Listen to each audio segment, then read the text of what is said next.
This is the Hidden Killers podcast with Tony Brueski, featuring retired FBI Special Agent Jennifer Coffindaffer. Chad Daybell, his trial is getting underway, and it's going to be a very interesting one to watch. Is this going to be a repeat of Lori Vallow? It doesn't seem to look that way, especially his attorney, John Pryor, setting up. We have expert witnesses. We have a lot that we're going to present in the defense of Chad Daybell. Joining me to discuss, Jennifer Coffindaffer, retired FBI Special Agent. Now that we are here, we're at the start line of the likely 6 to 8 week Chad Daybell trial. What are you expecting to see in this in terms of defense of Chad Daybell? I expect them to turn everything in the direction of Lori. I think that she's going to be their overall scapegoat. But with the expert witnesses that they are planning to call, it tells me that they are going to actually try to mount some sort of defense against the evidence and the determinations that were made. What kind of expert witnesses do you think we're going to see take the stand, and what do you think they're going to be trying to say to sway that jury in having some pity for Chad Daybell? Well, I think one witness likely will be digital forensic witnesses that help try to put him not at the location that he was at, which is, of course, the pet cemetery. They're probably going to try to paint that he wasn't actually there for the amount of time he was. Remember, it wasn't a huge amount of time compared to Lori's brother, who was, I think, doing all the dirty work. Mm-hmm. But I think that will be part of it. I think also in terms of Tammy Daybell, recall that initially her death was ruled an accident. Mm-hmm. And then later, after she was exhumed, they said no, asphyxiation, and she was murdered. So I think they'll have experts on that. Was she really asphyxiated, or was the initial determination by the ME correct that it was just an accident? So I think I expect those to be kind of the main experts.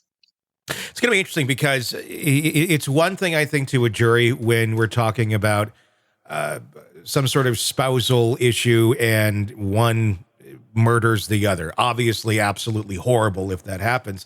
But I think it ends in a whole different direction and a whole different amount of weight gets put on it when you're talking about kids that were murdered. Especially, it's not even your own kids. It's your wife's kids or your girlfriend's kids, and they were found in a bucket melted in your backyard.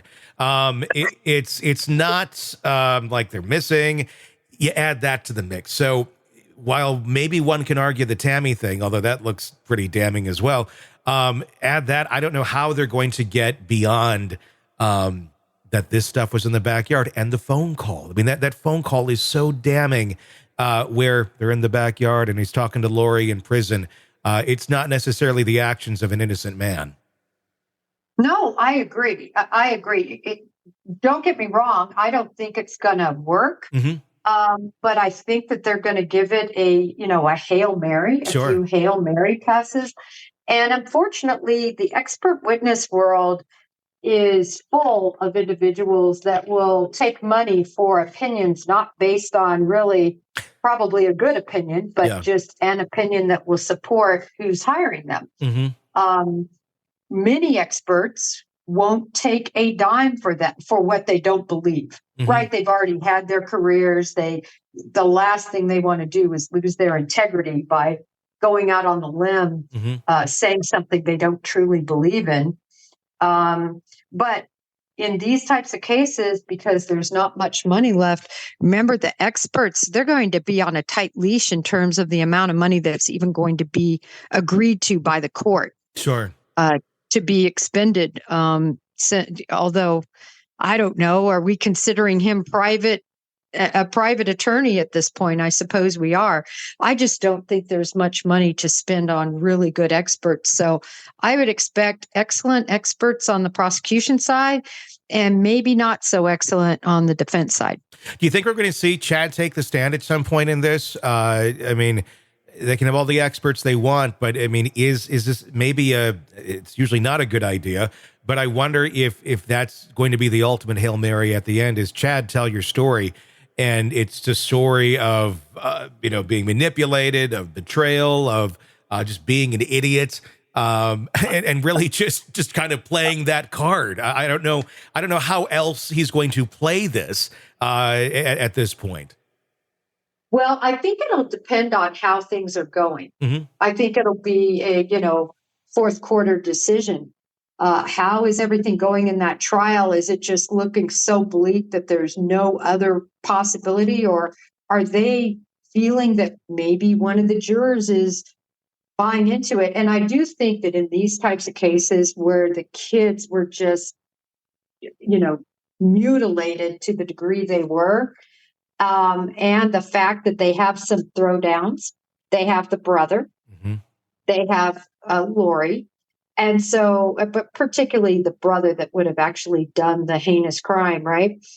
I think that they might try to see if there's any, indication from the jurors that maybe one of them is nodding their head like they believe. I mean, this is something I can tell you as a case agent, when you're sitting next to the prosecutor. So when his deputy assistants, they're going to be watching for all of this. Mm-hmm. And same with the defense side. They've got people that are just going to be watching the jurors as people testify. You can tell a lot. Are they already looking away? They don't even want to hear what this witness has to say. Are they shaking their head no? Are they shaking their head yes, in agreement? So all of that, Tony, if they feel like they have even one, I don't think he'll take the stand. But if it looks like just, I think they'll see him on the stand. They'll put him on the stand. Probably one of the biggest positives for Chad is the fact that Alex Cox is dead. Because you can kind of mad lib it if you want and insert narrative here of here's what Alex did, and well, we can't prove it, he's dead, but we believe that this was all that, and it's kind of, well, I mean, it's up in the air. I mean, unless you have proof that what you're stating is true. Right, dead men can't talk. Exactly. So when they have that perfect setup scenario, and so I could see that, and recall too, nothing came out really that negative from the standpoint of from Lori regarding Chad. Chad has always been off her. Mm-hmm. She won't turn on it. Yeah. And that's very helpful to Chad. Yeah. Just imagine if she took the stand and talked about everything, but she's not doing that unless there's some major turn of events. Well, that's what I wonder about here is, are we going to see Chad flip on Lori in some sort of very dramatic stance? I mean, it seems like that might be going that way, judging by the affidavit that was filed late last year, which basically says we were just the minions of Lori. They're walking right up to saying we did it without saying we did it. If he does flip, I think that's going to make for another very interesting Lori Vallow trial when that one comes up as well. Oh, Lori Vallow is completely done. Yeah. I wouldn't be surprised if she just pleads at this point, judging, and I'm strictly judging by her whole demeanor, the weirdness during her sentencing, the weirdness that she displayed at the hearings regarding this case. She seems like she's mentally just lost it, although I will say physically she looks amazing.